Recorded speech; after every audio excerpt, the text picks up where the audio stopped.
So today I'm going to be making Chinese vegan zongzis, or zhong in Cantonese. And they're basically like Chinese tamales. It's glutinous rice filled with, it could be like meats, it could be beans, it could be different types of vegetables, all wrapped around in a bamboo leaf and then steamed afterwards. So it's super fragrant. There's a little bit of folklore history, and I could share that with you as well, but it's a little bit of a weird story. So if you want to find out, just click on the link to my blog post below, and then there will be a little bit more information there. It's a pretty cool recipe and needs a fair amount of prep time, but if you make a lot of it, you can put it up into the freezer and you're pretty much good for the year. So I can't wait to show you guys this recipe, so let's head over to the kitchen and then let's get started. Alrighty kitties, so this recipe makes about 6 to 8 zongzis, so just to be safe, you probably want to take out about 30 bamboo leaves for yourself, just in case if you make a mistake or one of the leaves break. And you just want to put it into a pot of water and then bring that water to a boil and then simmer this guy for about 30 minutes. You might have to fold it or whatnot, after which drain that and then put it in some cold water and leave it overnight, or at least for about 4 hours, right? So lots of preparation here. Here I have 2 cups of that sweet glutinous sticky rice.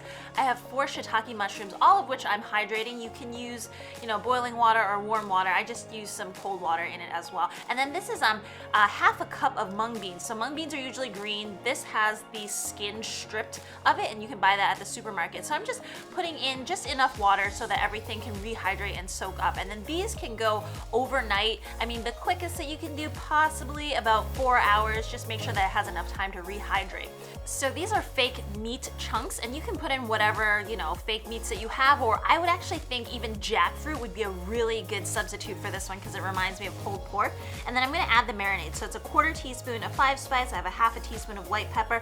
Recipe is going to be down below. 1/2 teaspoon of salt, 2 teaspoons of the Shaoxing rice wine, which is this guy. I have a 1/2 teaspoon of sugar, and then also original kind of recipe calls for soy sauce, but I'm gonna just do 1 teaspoon of soy sauce along with 1 teaspoon of oyster sauce. So this is kind of like Lee Kum-kee does like a vegetarian stir-fry sauce, and I think it's kind of a riff off of kind of like a vegan oyster sauce. So what I've done with the mushrooms once they've rehydrated is I've cut off kind of the rougher, tougher stems, and then cut each of these in half, or like maybe into 3s, whatever you want. And then I'm just gonna mix that in with the marinade in the beef and then let that rest overnight, or at least just a good couple of hours. All right, so right before you're about to fill it and you've drained everything, you just want to season the rice. So I have 3/4 of a teaspoon of salt, 3/4 of a teaspoon of soy sauce, and then I'm just going to put in about a teaspoon of vegetable oil. And what this will do is you want to just mix that around together, is because this is really sticky rice and it has a tendency to stick to the bamboo leaves. So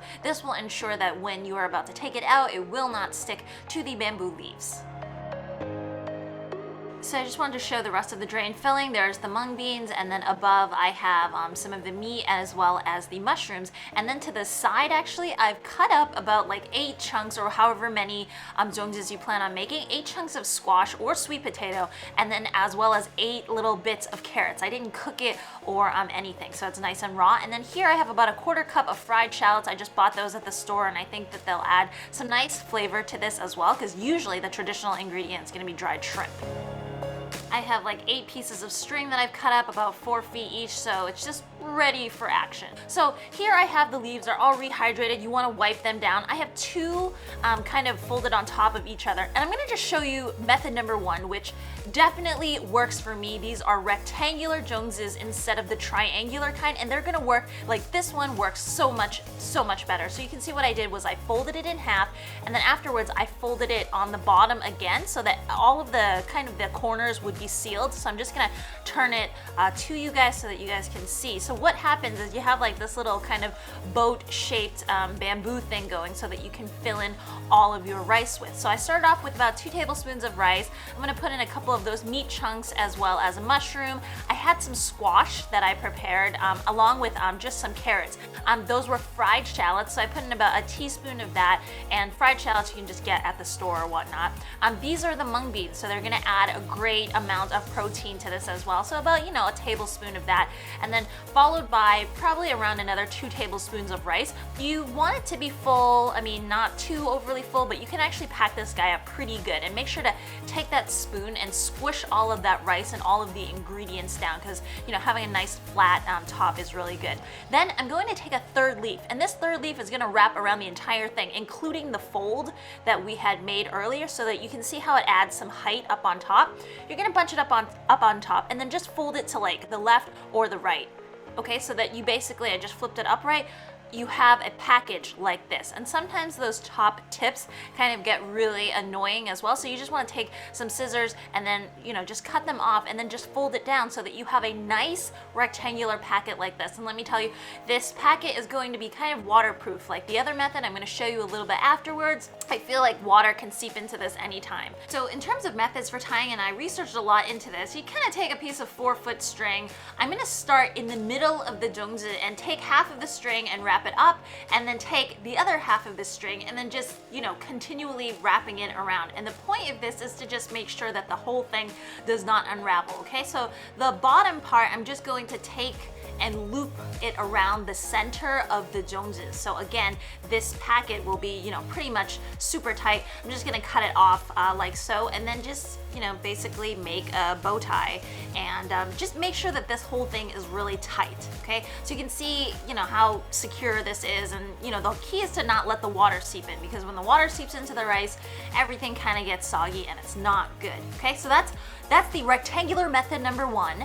Here is the triangular method. So this starts off by, you make a cone, but you kind of make like a little divot on the bottom of the cone so that the cone doesn't leak through, so that there's actually like no hole on the bottom of the cone. And kind of the bamboo leaf naturally does this if you line, because you're trying to get like both of the ends of the bamboo leaves to point up and straight, and have it be perpendicular. So afterwards, basically you make your cone, you fill it up with everything that I've said before, and then you fold the top of the cone down. Here's the issue. So you're supposed to fold left and fold right so that those 2 corners are secure so the water doesn't seep in. And I think that this leaf could have been a little bit longer, but you're supposed to take the leaf and then either like fold it left or fold it right, and you have something like this. And then, afterwards you're just supposed to like wrap it around a bunch of times like that. But my thing is, those 2 corners, those 2 like triangular corners up above, like they unravel really easily, and then it kind of really lets water in. I mean, it could just be that I'm not doing it well enough, but I mean, at least initially for your first time or whatnot, that rectangular method is pretty much foolproof. So I definitely kind of recommend that instead. Anyways, this guy makes 6 to 8. You can see how they look. They look really nice. I put the ones that I did better up on top. And basically, these guys go into water. It can be cold water.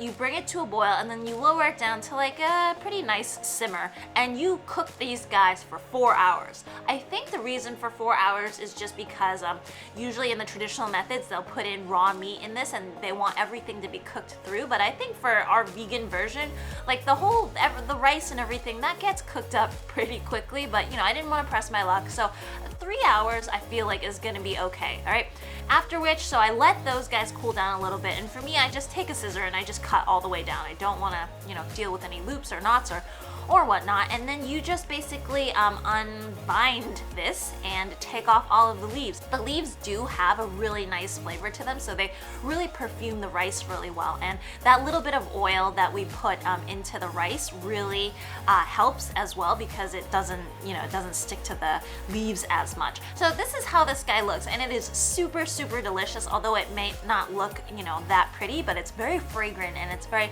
full of flavor. And I mean, I just cut it down in the middle so you can see like the meat and you can see the vegetables.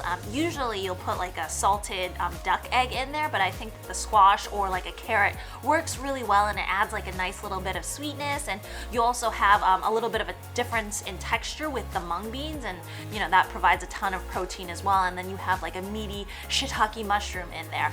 Usually if this is, sometimes it's not enough flavor for people, but I'll pour it over a little bit of soy sauce, and this makes this guy like extravagant. It is so comforting because the glutinous rice is like soft and it's warm, and you just really have like everything in it that you like.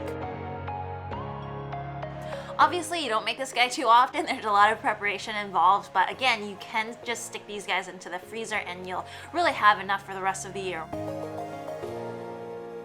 Anyways guys, I hope you enjoyed this recipe, and as usual, if you want to see more recipes like this, remember to hit that like and subscribe button, and I will see you guys again next time. Bye!